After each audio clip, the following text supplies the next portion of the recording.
Et salut à tous, j'espère que vous allez bien, c'est Nat. Je suis ravi de vous retrouver sur ce deuxième épisode de Making of de ce tournage film publicitaire, film corporate dans le sud-est de la France. Si jamais vous n'avez pas vu l'épisode numéro 1, je vous le mets en fiche juste ici, et si jamais vous l'avez vu, vous êtes au bon endroit. Restez là.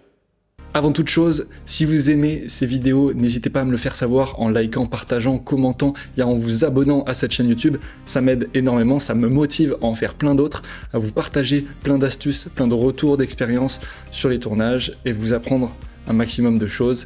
Merci d'avance pour votre soutien.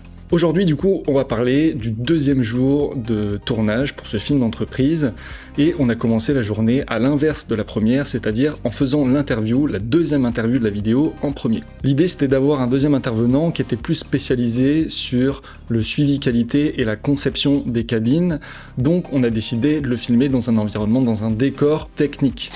Au début, on s'est dit qu'on ferait ça directement dans l'usine, parce qu'il y avait des superbes ateliers, vraiment des très beaux décors pour ce genre de choses qu'on recherchait.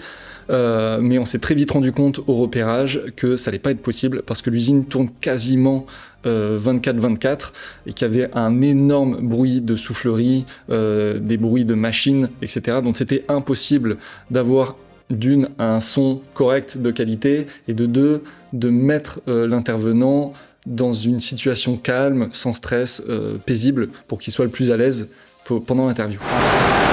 Ouais.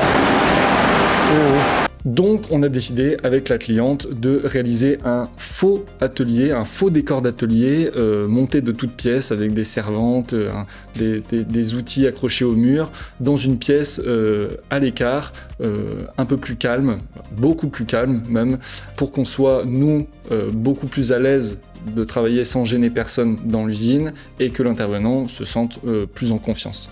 À deux, on va se tapser toutes les... C'est du coton gratté, c'est du tissu noir en gros, pour pouvoir occulter, parce que là c'est des brisures, mais on peut pas fermer.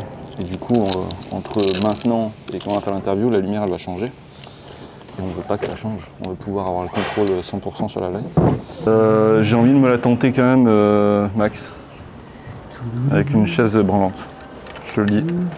Bon, au final, on a trouvé un escabeau, c'est quand même plus simple et moins dangereux. Ça serait dommage de se péter une jambe à 8h du mat, juste pour calfeutrer une fenêtre. Donc on a utilisé du TAPS, ou du coton gratté, donc un tissu noir assez épais. Cette fenêtre faisait 10 mètres de long, donc ça encore, c'est des choses qu'on avait prévues en amont grâce au repérage. Comme je vous le dis toujours, c'est primordial de faire des repérages pour éviter toute mauvaise surprise le jour J, et ça, on n'aurait jamais pu l'anticiper sans ça.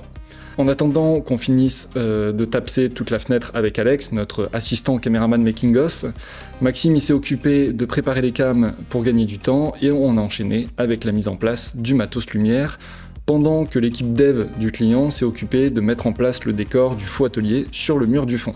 Bon, et une fois que tout est calé, on commence à avoir un résultat. Vraiment magnifique. Vas-y, lève la tête et regarde-moi. Et... Hein.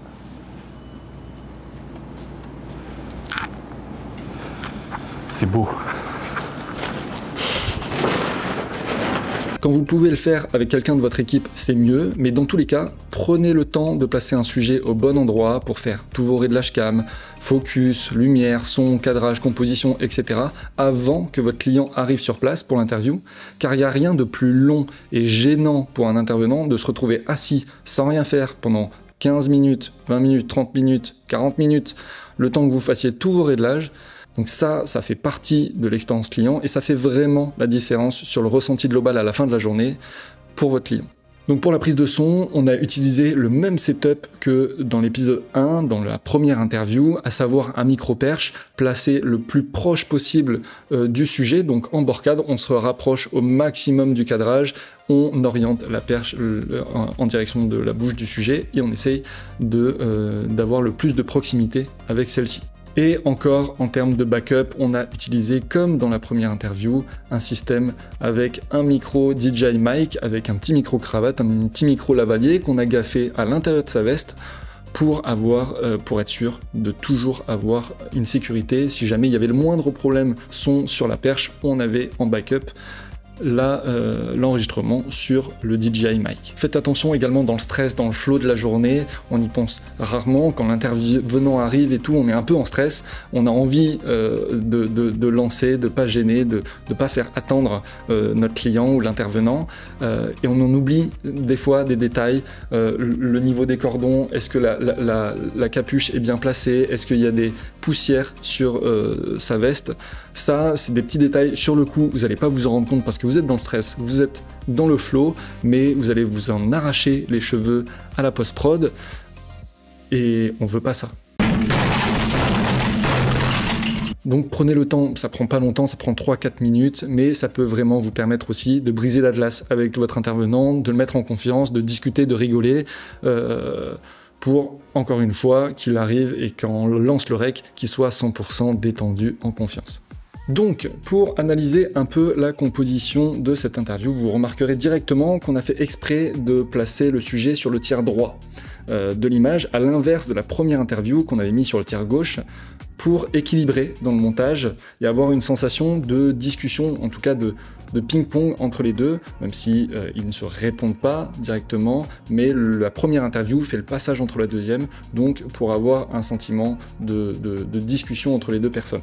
Donc vous pouvez voir également qu'on a placé tout le décor qui appuie les propos de notre sujet sur le premier tiers à gauche, avec un gobo en persienne qui vient taper dessus pour réchauffer un peu l'ambiance, faire comme une fausse entrée-jour, un faux lever de soleil, un coucher de soleil qui vient réchauffer l'ambiance de l'atelier.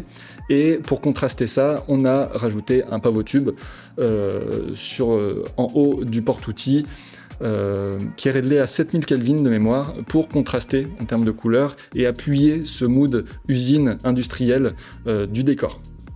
Pour l'éclairage de notre sujet, on a fait encore très simple et efficace.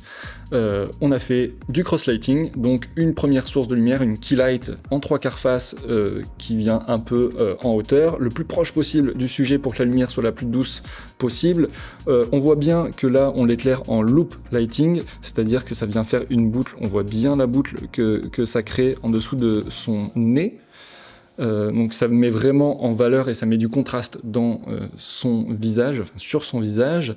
Et pour contraster, on a mis en backlight un pavotube cette fois, réglé à 7000 Kelvin, qui vient détourer le sujet, qui vient le décoller du fond, donc qui vient taper ses cheveux et son épaule. Et on l'a réglé à 7000 Kelvin pour contraster non seulement avec l'éclairage du fond qui est moins éclairé, mais également en termes de couleur, un côté chaud à gauche, un côté froid à droite, et qui rappelle un peu le néon qui est accroché en haut de l'établi. Une fois qu'on a fini l'interview, on a tout rangé, évidemment, et on est parti sur les prises de vue en usine. Donc là, c'est vraiment du run and gun. Bien évidemment, on avait préparé, on savait tout ce qu'on devait filmer, toutes les scènes qu'on devait filmer tout au long de la production des cabines, mais on devait composer avec les gens qui travaillaient sur place pour pas les déranger trop dans leur workflow. On a décidé donc de prendre un setup le plus light possible, tout en gardant un maximum de flexibilité. C'est-à-dire qu'on a un setup fixe et un setup gimbal pour s'adapter à la situation en fonction du sujet et du plan à prendre. Donc niveau light, on a fait également très soft, très light. Le but, c'était de pouvoir se balader facilement dans l'usine qui fait quand même 10 000 m², 9 000 mètres je crois pour être précis. Donc on a quand même pas mal gambadé et le but c'était de pouvoir se déplacer de spot en spot le plus facilement possible sans trop galérer. Déjà qu'on avait déjà deux setup cam à trimballer. Donc on a mis sur Systend une FC300B réglée à 3500 ou 2700 Kelvin avec un bol pour pouvoir ramener de la chaleur et de la douceur dans les images parce que on ne pouvait pas éteindre les néons, l'éclairage d'ambiance de l'usine vu qu'elle était en marche, en fonctionnement. Et on a pris également un pavotube 30C2. Pourquoi? Parce que c'est sur batterie, c'est léger, c'est très simple à utiliser. La lumière est déjà très bien diffusée, elle est très belle et ça nous permet de déboucher des endroits qui sont trop sombres ou d'avoir une possibilité de mettre de la lumière très froide, même en RGB si besoin, sur les lieux de tournage.